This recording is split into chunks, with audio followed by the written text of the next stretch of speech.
आप सभी का स्वागत है हमारे इस YouTube चैनल पर। मैं असिस्टेंट प्रोफेसर शुभी जैन पहलवान गुरुदिन विधि महाविद्यालय में कार्यरत हूँ। आज आप सभी के समक्ष पर्यावरण विधि के सिलेबस को डिस्कस कर रहे हैं। एनवायरमेंटल लॉ एक सब्जेक्ट है जो LLB BLLB में और अन्य बहुत सारे कॉम्पिटिटिव एग्ज़ाम्स में ये एक इम्पॉर्टेंट सब्जेक्ट है जो बड़े बड़े एग्ज़ाम्स में आता है। आज हम देखने वाले हैं जो अलग अलग अधिनियम एक्ट हमारे भारत के अंदर पर्यावरण विधि एनवायरमेंटल लॉ के अंदर आते हैं और हम अपने कोर्स के दौरान इन अलग अलग एक्ट्स को डिटेल में पढ़ते हैं। ये कुछ लॉज हैं जो हमारे इंडिया में हैं। ये कुछ नाम देखिए आप। वाइल्ड प्रोटेक्शन एक्ट 1972, जिसे हिंदी में वन्य जीव संरक्षण अधिनियम 1972 कहा जाता है। The water prevention and control of pollution act 1974, जल प्रदूषण निवारण और नियंत्रण अधिनियम 1974। The forest conservation act 1980, one संरक्षण अधिनियम 1980। Air prevention and control of pollution act 1981, वायु प्रदूषण का निवारण और नियंत्रण अधिनियम 1981। द एनवायरमेंटल प्रोटेक्शन एक्ट 1986, पर्यावरण संरक्षण अधिनियम 1986। The public liability insurance act 1991, लोक दायित्व बीमा अधिनियम। द बायोलॉजिकल डाइवर्सिटी एक्ट 2002, जैविक विविधता अधिनियम 2002। The national green tribunal act 2010, राष्ट्रीय हरित अधिकरण अधिनियम 2010।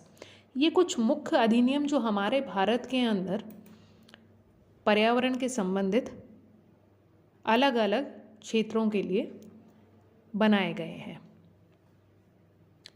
आज जो हम मुख्यतः डिस्कस करने वाले हैं पर्यावरण संरक्षण अधिनियम 1986, द एनवायरमेंटल प्रोटेक्शन एक्ट 1986।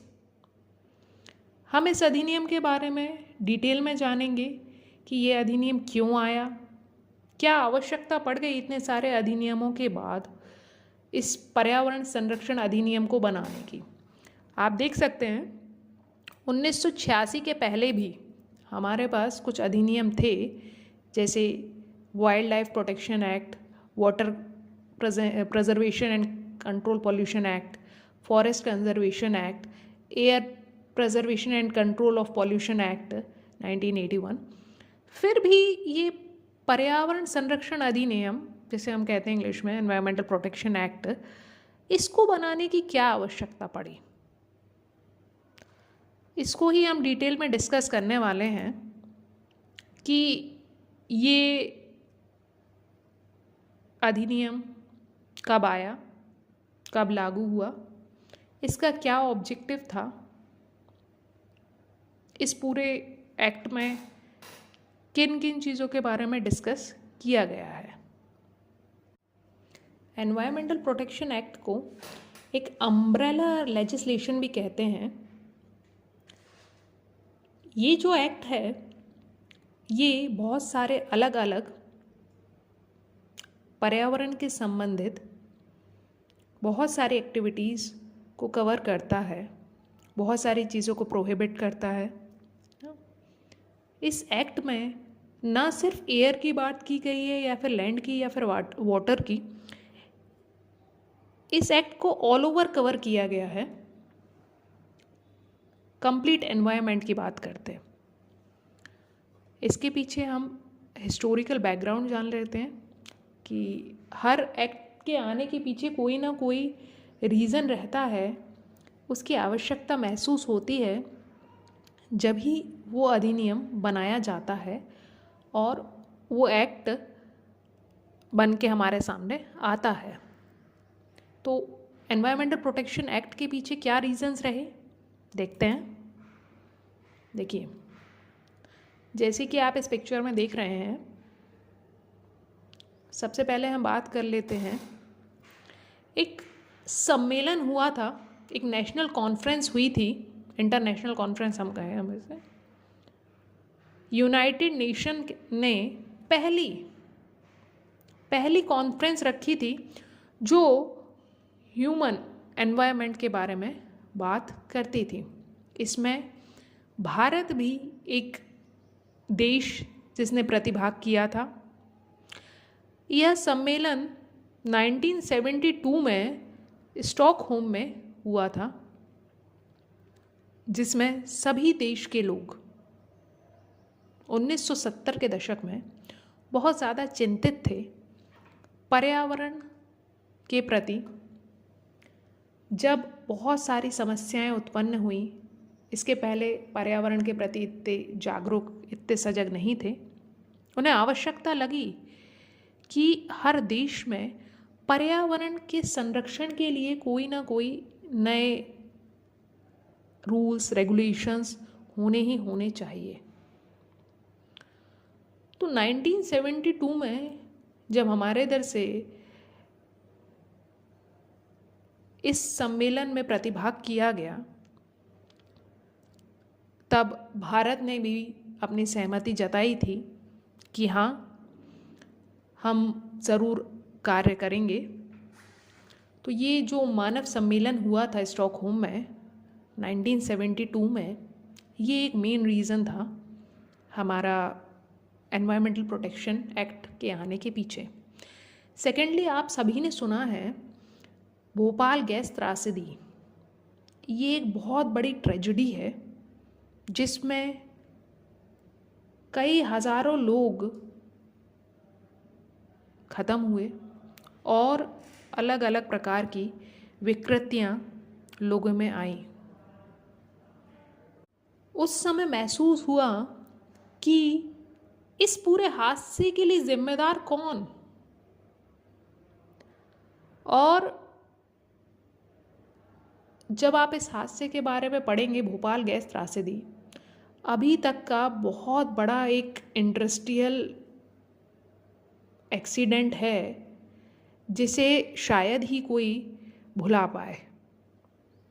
इस त्रासदी में मिथाइल आइसोसाइनाइड गैस का रिसाव हुआ था और रातों रात कई लोगों ने जान गंवाई।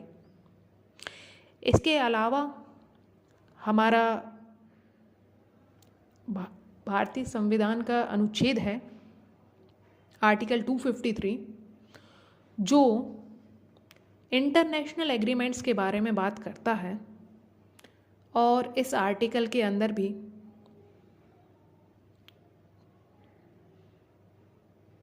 ये एनवायरमेंटल प्रोटेक्शन एक्ट बनाया गया। तो ये 3 मेन रीजंस थे। इसके अलावा और भी कई रीजंस थे इस अधिनियम के पीछे। ये अधिनियम का, इस एक्ट का एक ओवरव्यू ले लेते हैं हम लोग।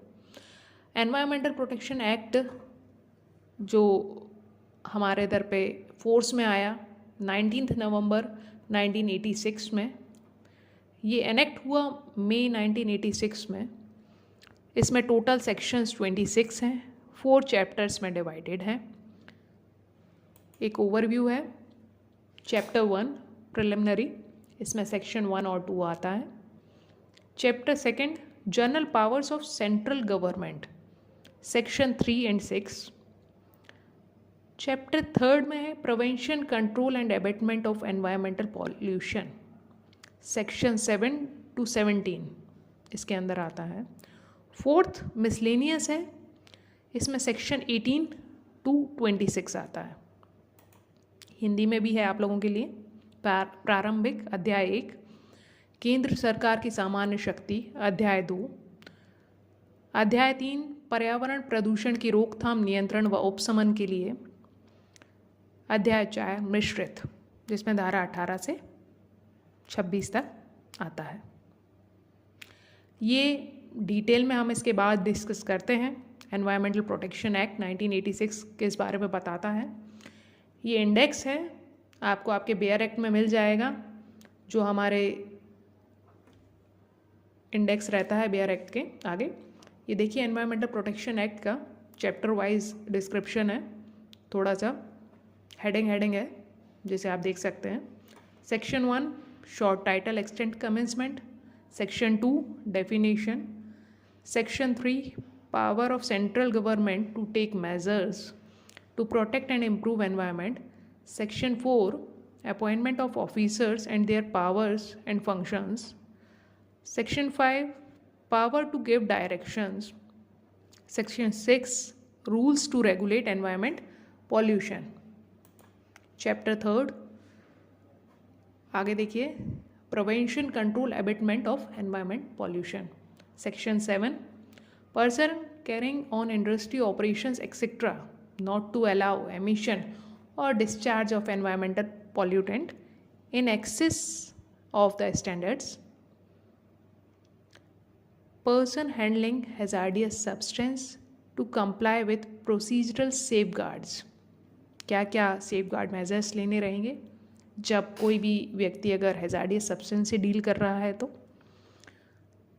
Furnishing of information to authority and agency in certain cases, section 9 बताता है। Section 10 power of entry and inspection, section 11 power to take sample and procedure to be followed in connection therewith, section 12 environmental laboratories, section 13 government analyst, section 14 reports of government analyst, section 15 penalty, section 16 offenses by company, 17 offenses by government departments।